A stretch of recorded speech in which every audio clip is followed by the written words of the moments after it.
Welcome back to Media Scan, your weekend dose of headlines, controversies, and perspectives.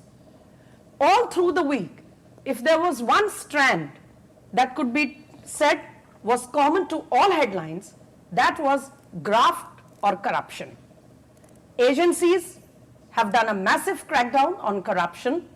Earlier, senior BRS leader K. Kavita was arrested and brought to Delhi for her involvement in the liquor scam of Delhi. Few days later, Delhi Chief Minister ArvindKejriwal was also arrested, causing a lot of activity and high drama on the streets of Delhi. Now, the one question being asked across circles, media or otherwise, is whether the recent incidents are an example of that real crackdown on corruption that the voters, the citizens of the country have been wanting and fighting for decades, or, as the opposition claims, it is an undeclared emergency, an effort to cripple the opposition when the country is headed for a crucial election. Let's discuss. Joining me on Media Scan this evening, Tehseen Poonawalla. You have heard him on television regularly. His political leanings tend to lean towards the Congress, but he's also known to share his thoughts very, very candidly wherever he thinks the Congress is falling short of its expectations. Namaskar, Tehseen. Namaskar, ma'am. Thank you so much for having me. And Deshratan Nigam also joining us this evening, another lawyer like Tehseen, but his political thoughts are mostly aligned with the Rashtriya Swayamsevak Sangh, the RSS, the nationalist ideology. I am sure both our guests will have a lot of questions for each other too. And joining me also on the show, known for his independent thoughts, his long-standing career in political writing, Shekhar Iyer. Welcome, Shekhar Iyer. Namaskar. Thank you. And can I start with Tehseen first? Yes. Mr. Poonawalla, can it be anybody's case that a political party does not pay its income tax returns on time, and when it is asked to make the shortfall, it calls it a political witch hunt, it says it will not pay the penalty, and finally declares that it is an undeclared emergency to cripple the opposition financially? Is there any law where you can take this plea? Yes, it will eventually be settled, and I read the papers. It will eventually be settled in favor of the Congress party. I'm not saying this because I'm a supporter or I vote for them, because it is a preposterous case. No, you are questioning the veracity of the IT's calculations? Not just that, I'm questioning the very action of the IT department. Not only is it preposterous, it is something unprecedented in the history of our country. It's happened with no political party, it happens with no organization. First of all, for your viewers to understand, and you know this, ma'am, Shekharji knows this, Deshratan Nagamji knows this, political parties are exempt from paying income tax. So there is no income tax. What this claim is, IT saying, oh, this is not your income. They have made a claim that they say it's not political money. It's an IT department's claim. The discrepancy is 14 lakh rupees, on which they've charged 200 crores. You've never heard of this before. Of course, no, but they are claiming, they are arguing it is because, you know, it has overshot itself for such a long period. That overshot, at a much lower amount. That overshot happened because, as per IT, the returns are not filed before 31st December of that particular year. That's true. But for not filing returns on time is a penalty. You cannot charge 200 crore penalty. That is also their Supreme Court judgments. But let me come to that in a second. Why was it not filed in December of that year? Because owing to COVID, the treasurer had died of the Congress party. So the new treasurer took over and filed the returns. Because the returns have to be signed by the treasurer. Not just that, in the same month it was sent to the Election Commission, who accepted the same returns and accepted those money. Income tax is acting arbitrarily. You have the treasurer who's died. It happened during COVID. Everyone got exempted. Political parties are exempted from paying income tax, and the discrepancy is 14 lakhs. Now you've made 200 crores. And now to add salt to the wound or insult to injury, you've got papers out from 1990. You know, ma'am, Deshratan Nigamji knows. So regarding this, you know, the problem that arose in a situational kind of a thing, it's not situational, it's deliberate. Demise of the former treasurer, etc., during the COVID period, What stops the political party, instead of, making these political statements, to go and just explain the situation to the agency? They've done it, and it was rejected by the adjudicating authority. They did. They went to the adjudicating authority, rejected. They offered to pay the 14 lakhs discrepancy. It was rejected. Therefore, now they have to go to higher courts. Right. But see, I'll tell you, just one second.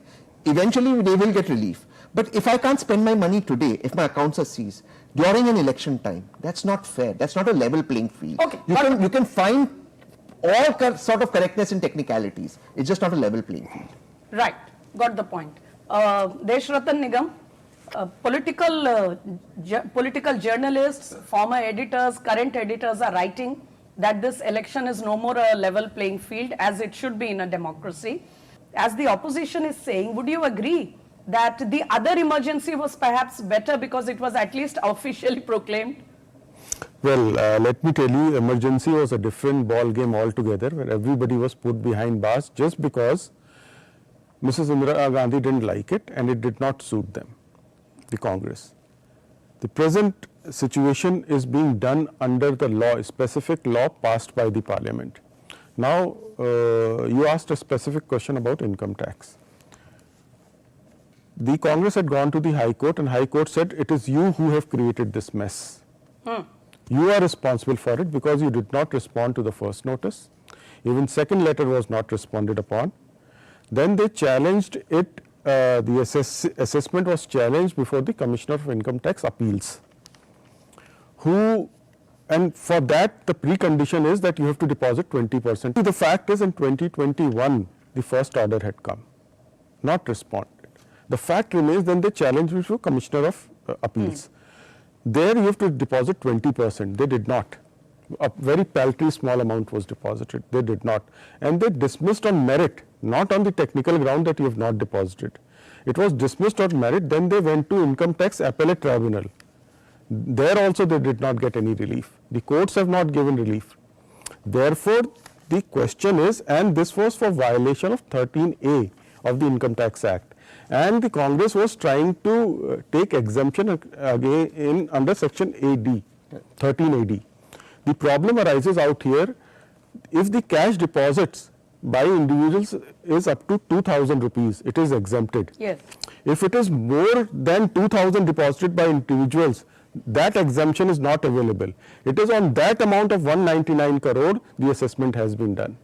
So they are saying clear violation on merits. They have not been able to answer that. No, but how would you look at the question of the timing, the charge about the timing, about, the government trying to see that the opposition is not in a position to have a proper campaign because they are so short of cash completely? Let me answer that. The law does not believe in politics.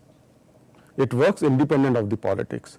There are timelines under the Income Tax Act under which the authorities have to act. Okay, and the same applies to K. Kavita, ArvindKejriwal, Hemant Soren, everybody, ministers in TMC? See, let me tell you, that is not income tax, that is money laundering. That is a separate law altogether. No, why I'm not equating the cases. My question is that every time such an action has been done, it has been questioned on the ground that this is to, handicap the opposition in fighting the BJP juggernaut. Prime Minister was very clear when he said zero tolerance for corruption. Nobody can deny there should be an all-out war against corruption. The moment a corruption is detected, the law will take its own course. Timing depends on the detection of the corruption. Then the timelines are fixed by the law. Individual authorities cannot create their own timelines. Fine. Therefore, it has to go through, and what happened in Delhi with Mr. ArvindKejriwal, 9 summons flouted. Yes.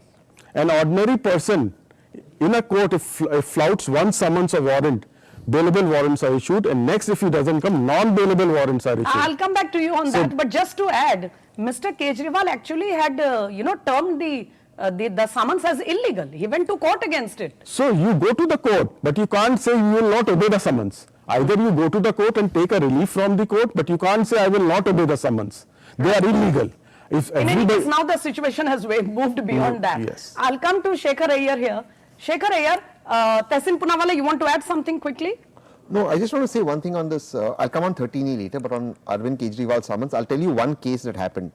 And I'll tell you what's happening with these summons and how ED is behaving. And I'm saying this on record. I know of a particular case where the person got summons in one case. So ED, you don't get bail. We'll come to that later. Very few cases. There's an exception. This person managed to get anticipatory bail from Delhi High Court. Managed to somehow. ED summons him on Friday, makes him sit till evening. Evening, he's got anticipatory bail. Arrests him in another case. This is how ED is functioning. I'm saying this on record. These officers should be ashamed of the way they're behaving. They should be ashamed. Is this how you behave in a country? Okay, we'll come to that. Shekhar Iyer, I'll ask you on the political fallout of this entire, series of action. As you may have heard, I mean, there are just two very clear strands being discussed in the entire political circle. One which is saying that finally the country is seeing some action on corruption. Otherwise, corruption was, sort of accepted as a part of the system, and it was like nobody can do anything about it, no matter how powerful. The second strand going on is what Mr. Poonawalla has also flagged, that the agencies are not working in a manner they are expected to do, and the government is doing it to cripple the opposition, to make sure that there's no level playing field when the country goes to vote. Your thoughts? Well, these are narratives which are sought to be given by the affected parties or people who are defending these actions. But for a common man, from a common point of view, what does he see? Like today, as we are speaking, Delhi High Court just has not given any relief to the Congress party.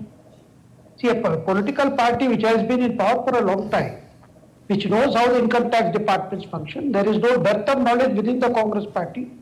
There are former finance ministers in the party. Now, and a battery of law-knowing leaders. So this is very clear. In the case of income tax, today also they didn't get relief. Today they moved Delhi High Court, they didn't get relief.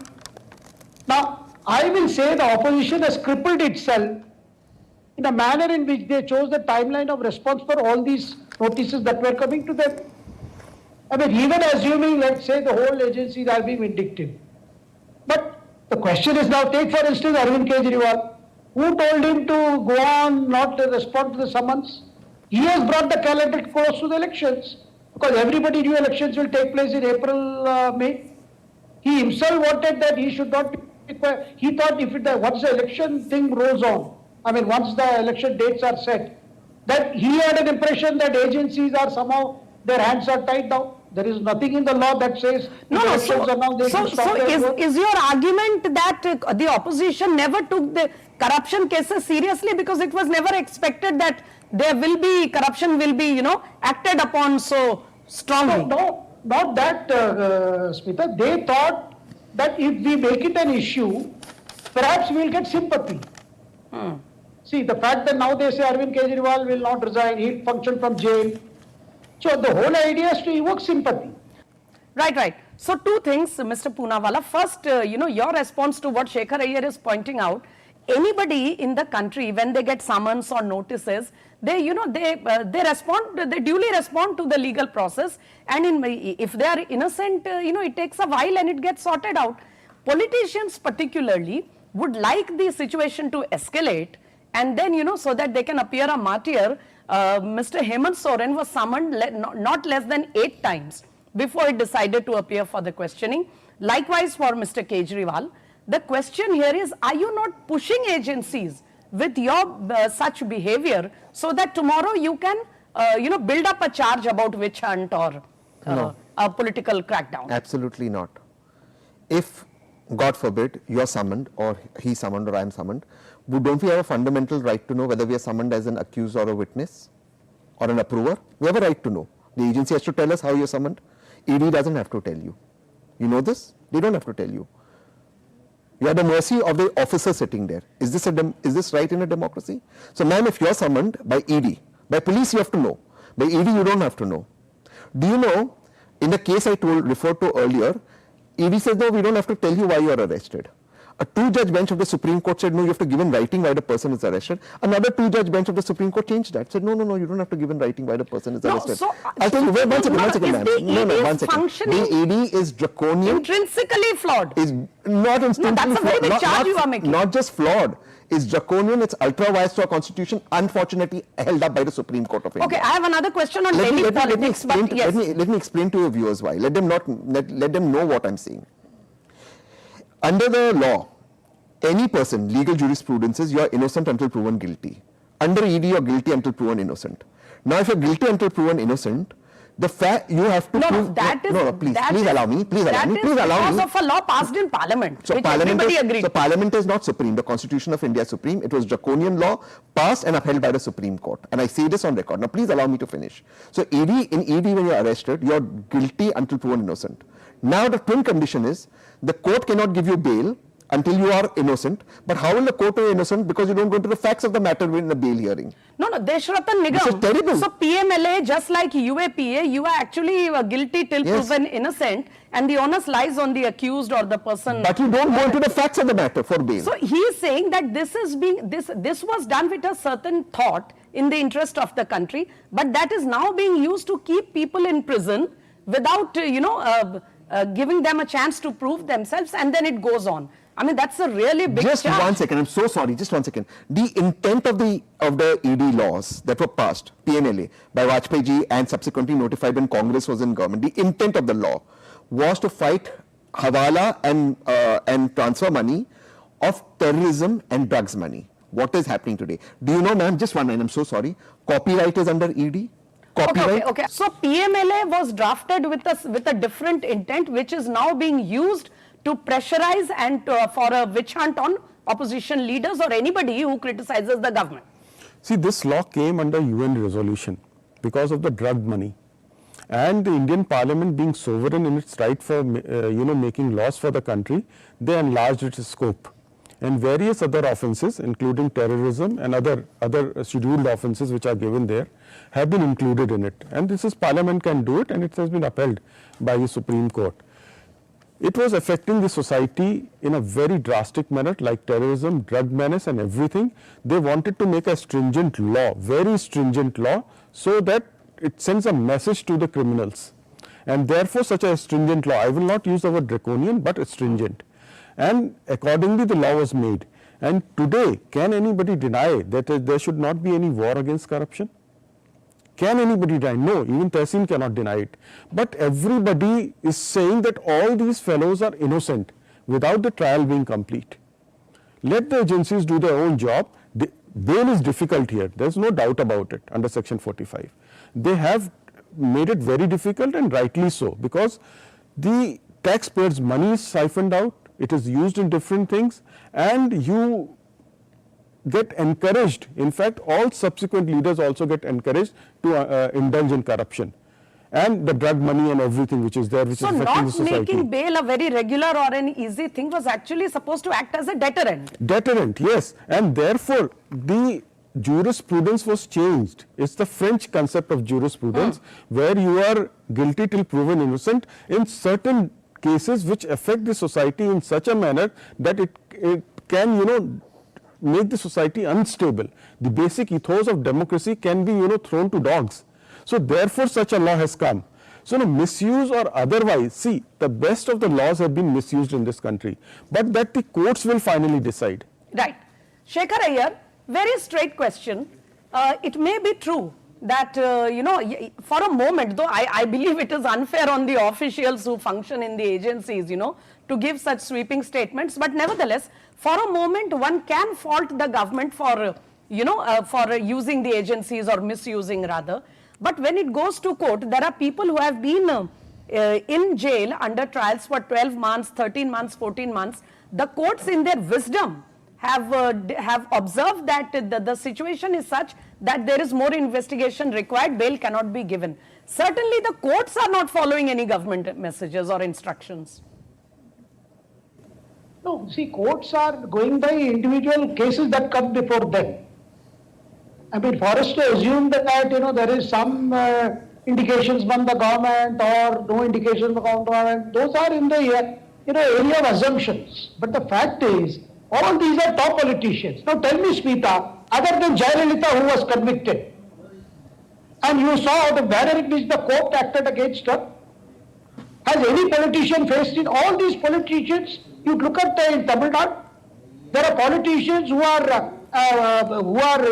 they stayed on as ministers even after strong case was made out by ED. What has happened? They did not resign.